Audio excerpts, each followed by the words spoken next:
Hello and welcome. In this tutorial, I'll be walking you through creating a cell shader in Reality Composer Pro's shader graph. If you're not familiar with cell shading, it refers to a type of 3D shading where instead of gradually going from light to dark, like in realistic or smooth shading, a cell shader will shade an object with a discrete number of colors that are not based on any physically correct rendering, and typically you'll have clear separation when we step from one color to the next. It gets its name because it resembles how some traditional 2D animation was shaded, which is sometimes referred to as cell animation because it was done on celluloid sheets. In 3D, cell shading can give a cool stylized look to a 3D object, like the characters in Zelda Breath of the Wild, or it can be used to shade 3D objects so they mesh with an otherwise 2D world. If you're interested, you can download the scene file for this tutorial for free on Gumroad. I'll also be posting an expanded 5-color cell shader node graph there as well. The links are in the video description, and any contributions will help keep the new content coming, but you can also easily create the same file by following along with this tutorial. Before we start, there are some limitations to this shading setup in Reality Composer Pro. Firstly, because this relies on an accurate calculation of the light direction and the surface normal, anything you apply this method to will need to have normals. Also, in other software settings, you might be able to use several lights and several types of lights to contribute to how the shading is calculated. In our case, any lights will need to be added to our shader directly, so we'll be simulating a single infinite light that will shade everything that uses our shader based on the direction the light is facing. Note that if you had several shaders in your scene, you'd want the light direction to be consistent. If you wanted to, you could modify this method to create a point light in the scene and light everything from a specific position. Really, your options are open as long as you're willing to deal with the additional complexity in the shader graph and based on what Reality Composer Pro and visionOS can handle performance-wise.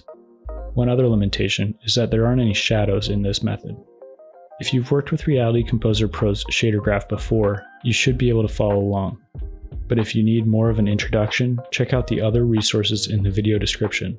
And of course, if you have any questions, feedback, or corrections, please let me know in the comments or on Twitter at Mr. Dearwell. Okay, let's jump in. First, we're going to simulate an infinite light. Let's add an object to the scene. Since it's October, I'll add the skull. Now let's create a new material. I'll be using an unlit material, so I'll add an unlit node and get rid of the default Material X preview node. I'll also turn off Apply Post-Processing so I can see my raw color values. And override the skull's material binding to be our new material. As I mentioned, we'll be utilizing the object's surface normals to calculate the angle between the surface's normal and the direction the light is pointing. Since we'll be utilizing an infinite light, the angle will be the same for our entire scene. We just need a constant vector to represent this angle. So let's add a vector 3 constant.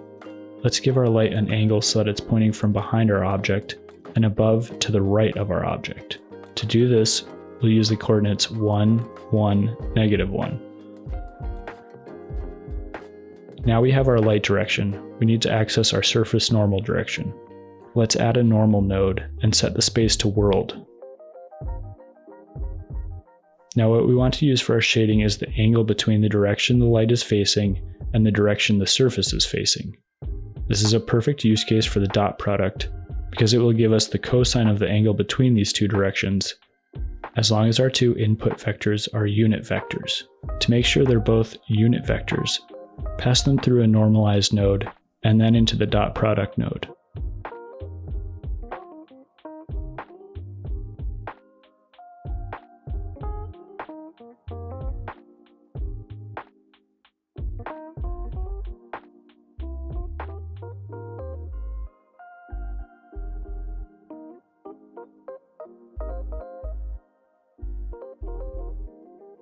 Let's use a swizzle node to visualize the result on the model.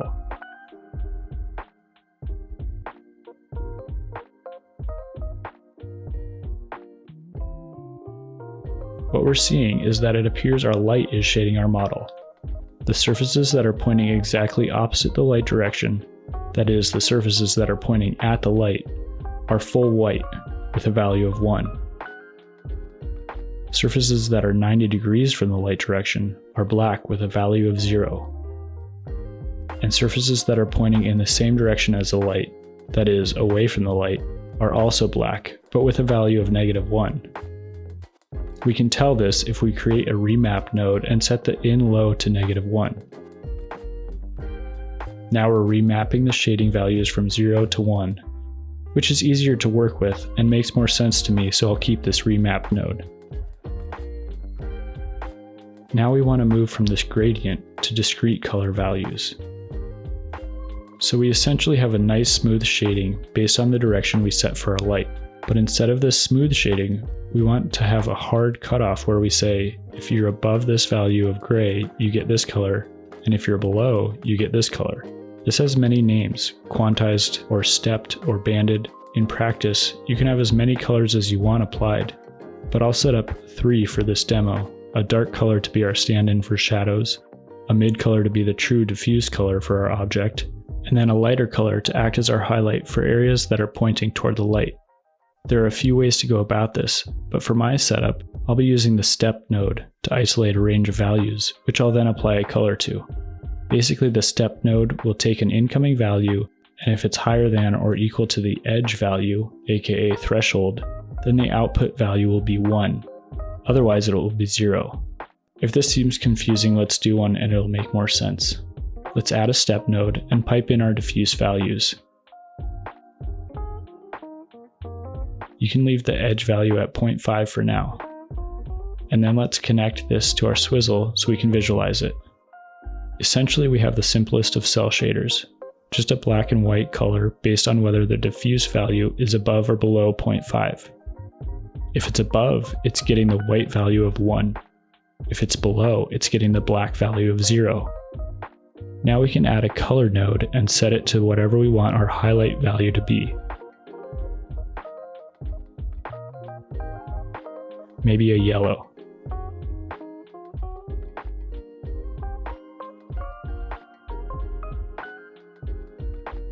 Now we'll multiply this by our step output.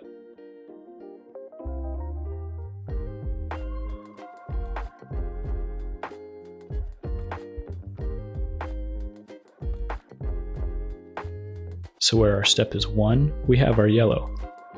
And where our step is 0, we still have black.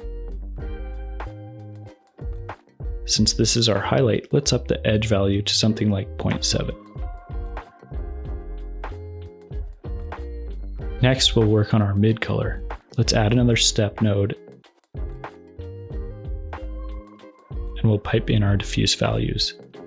Let's say we want the middle color to take over around 0.3, so let's set that as our edge value. Now we'll add our color. Say a green. And do the same process where we multiply our color by the output of our step node. If we pipe this in, we can see that everything above 0.3 is getting our green color, but that's not what we want. We only want our green color to be used for values between 0.3 and 0.7, which is when our yellow color takes over. To achieve this, we can utilize the inverse of the step node we used for the yellow color. We'll add a 1- node.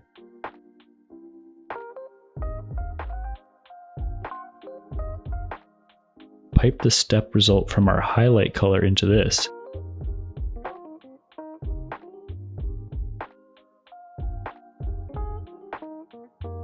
And then multiply this by the output of our step node for our mid color.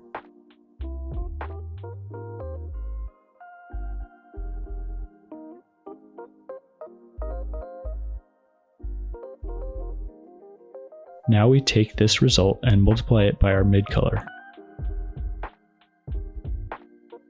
Finally, we can do a simple operation to add our two bands together and pipe that in to preview our first two colors. Great! Now finally we'll get to our dark color. Similar to what we did for the mid color, we can just use the inverse of the step result for the lower threshold of the mid color by using the 1- node.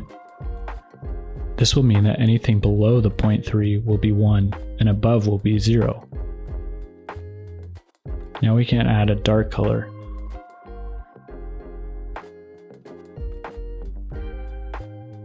Say this purplish blue.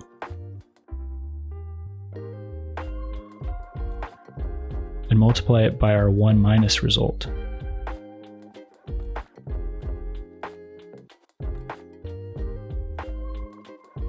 Finally, let's add this to our other two colors.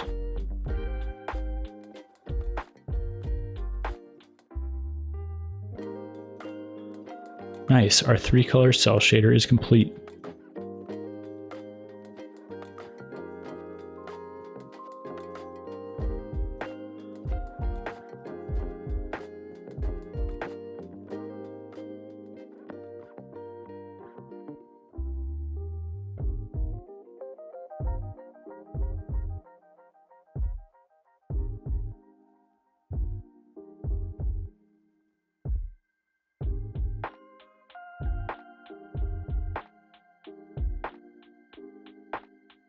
You can change the vector 3 values of the light direction to see how different light directions affect the result.